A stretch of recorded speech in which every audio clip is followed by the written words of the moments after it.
Vous avez certainement rêvé un jour de changer de vie, d'être plus indépendant financièrement, avoir d'autres horizons. Eh bien, le business peut vous aider à cela. Encore faut-il savoir comment s'y prendre. Parlons business avec vous, Pedro da Fonseca. Bonjour. Bonjour Gilles.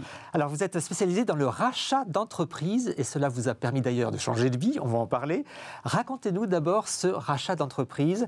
Ça se passe comment ? Alors effectivement, déjà pour commencer, bonjour Gilles, j'ai une stratégie depuis 2013 que j'utilise qui est assez simple. C'est je reprends une entreprise, de préférence sans apport et sans crédit bancaire.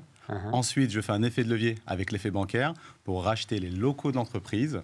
Et ensuite, derrière, je revends l'entreprise avec une plus-value et je conserve les locaux avec les loyers. Et c'est comme ça que j'ai pu m'enrichir de plusieurs millions d'euros de patrimoine en immobilier. Voilà la stratégie que j'utilise depuis 2013 en tout cas. Donc depuis 2013, c'est prouvé parce que donc, ça fait plus de 10 ans maintenant que vous faites cela. C'est ça. Alors, dans les débuts, ce n'était pas comme maintenant, mais j'ai appris pas mal de choses depuis. Effectivement, c'est ce que j'utilise depuis 2013. Est-ce qu'il y a des secteurs, des chiffres d'affaires que vous visez ? Comment vous choisissez ce que vous allez acheter, revendre, louer ? Très bonne question. Alors, déjà, il faut savoir qu'en France, 30 000 entreprises ferment chaque année. Alors, pas parce qu'elles font faillite, mais parce qu'il n'y a pas de repreneurs. Et c'est surtout ces sociétés-là qu'on va aller chercher. Parce que c'est plus facile de négocier et demander des choses que d'autres boîtes n'accepteraient pas, d'autres conditions. Ouais. Donc 30 000 entreprises, c'est vrai que ça fait un bon vivier. C'est ça, mais c'est chaque année. Chaque année. Ouais. Et donc, il est dit que dans les 10 prochaines années, entre 500 000 et 800 000 entreprises devraient être à céder. On n'en a besoin que d'une seule pour changer de vie. Effectivement. Alors, quel secteur ? Est-ce qu'il y a des secteurs dans l'économie qui vous intéressent plus que d'autres ou ça n'a en fait rien à voir ? Alors non, vraiment aujourd'hui, moi je me concentre, c'est sur les entreprises qui sont saines, pas en difficulté. Par exemple, Bernard Tapie, lui, prenait des entreprises à 1 euro, donc qui étaient en difficulté. Et c'est vrai que c'est bien, mais c'est plus complexe. Et pourquoi faire compliqué quand on peut faire simple? Et donc voilà ma stratégie. Aujourd'hui, j'ai déjà fait dans le passé, en difficulté, mais je préfère choisir la facilité. Donc je reprends une entreprise qui fonctionne, comme ça je gagne de l'argent immédiatement. Est-ce que vous vous dites rentier grâce au rachat d'entreprise ? Alors oui, effectivement. Alors le rachat d'entreprise n'est qu'un véhicule pour aller chercher du patrimoine. Ce n'est pas une fin en soi. Et aujourd'hui, je suis effectivement rentier avec l'immobilier, mais grâce au rachat d'entreprise. On peut vous demander votre patrimoine ? C'est une question à l'américaine. Oui, non, il n'y a pas de problème. Aujourd'hui, je parle de ça ouvertement, même sur mes réseaux sociaux, tout ça. Donc, j'ai près de 5 millions d'euros de patrimoine, en sachant que je suis parti de rien. Je suis venu d'une famille modeste, je n'ai pas fait de grandes études, et donc voilà, on peut y arriver en partant de rien. Et le plus rapide, c'est le rachat d'entreprise. Quand vous dites rentier, vous n'êtes quand même pas sous les cocotiers.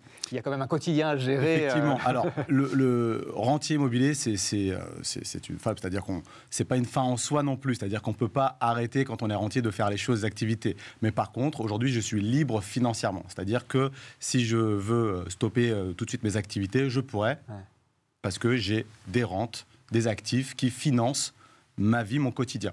Mais ça nous permet, quand on est rentier, d'être sur une autoroute où il n'y a plus personne, il n'y a plus d'embouteillage et on peut faire tout ce qu'on a envie. Je parle aussi bien professionnellement que personnellement. Alors, vous avez écrit un livre sur la reprise d'entreprise et sur l'effet de levier. On peut le trouver sur Amazon. Expliquez-nous ce qu'est le crédit vendeur.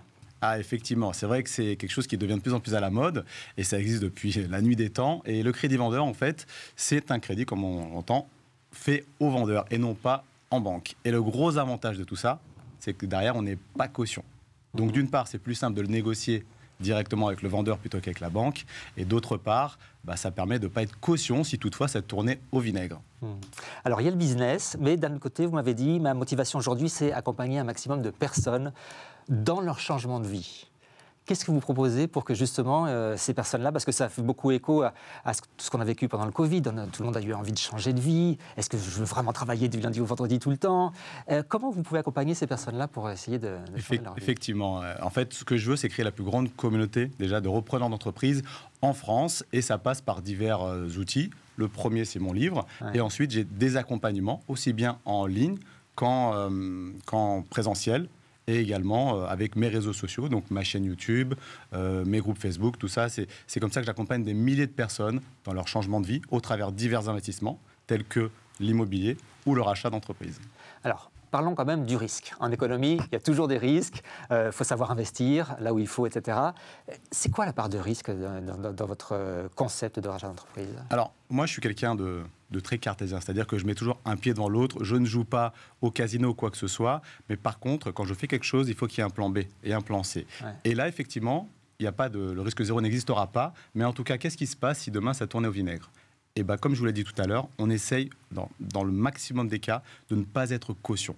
Donc, si toutefois, ça ne se passait pas comme prévu, on n'est pas caution, on aura perdu du temps, on aura fait des erreurs, mais on ne met pas en danger sa vie personnelle, sa maison, son patrimoine qu'on a acquis toutes ces années. Et c'est surtout ça. Alors, le risque zéro n'existera pas, mais c'est de pouvoir sortir sans trop risquer, en fait.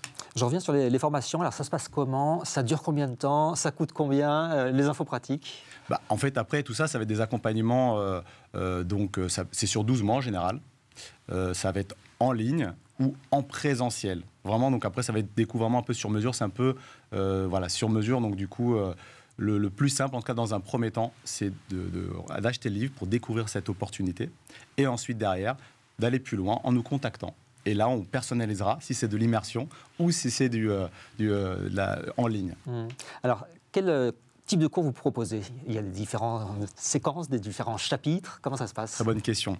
Alors, c'est une plateforme de formation où j'accompagne vraiment de A à Z. Vraiment, le premier module, ça va être la stratégie. Le deuxième, c'est l'étude de marché. Le troisième, c'est comment trouver des deals. Le quatrième, ça va être comment négocier. Et ainsi de suite jusqu'au closing et même après, quand on reprend une entreprise. Donc vraiment, c'est de A à Z. Il suffit de suivre tout ça. Et en parallèle à ça, il y a du coaching, donc en ligne, pour donner des coups de pied aussi aux fesses, pour passer de la théorie à la pratique. Justement, le ratio théorie-pratique dans vos cours, c'est de combien? Et qu'est-ce que vous appelez ratio sur un mois de formation, par exemple, il y aura combien de théories, de cours magistraux où on va apprendre des enseignements et ensuite des cas pratiques où il faut vraiment faire... Très bonne question. En fait, normalement, le bon cheminement, alors il y a des personnes qui, au bout de 5 mois, 7 mois, reprennent une entreprise, mais la moyenne, c'est 12 mois. 3 mois pour se former, 6 mois pour sourcer, donc pour trouver le deal, et 3 mois pour closer le deal. D'accord. Voilà. Globalement, c'est comme ça, mais ça peut aller plus vite ou un peu plus long, mais c'est la moyenne. Alors, votre objectif, c'est de développer comme ça une communauté de repreneurs d'entreprise?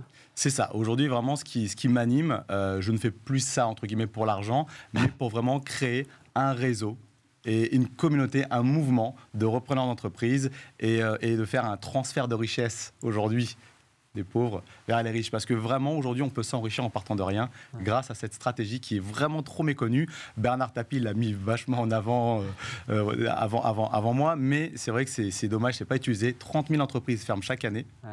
Et en plus de ça, quand ça ferme, ça fait du chômage. Et aujourd'hui, c'est vraiment un cercle vertueux.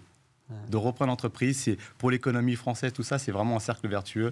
Donc, je vois que des avantages. À l'instant, vous avez dit, je ne fais pas ça pour l'argent. Vous êtes un businessman tout de même. Je le fais plus, c'est la cerise sur le gâteau. Mais que je gagne de l'argent ou pas, ça ne changera pas ma vie. On a besoin d'une montre, d'une voiture, d'une maison.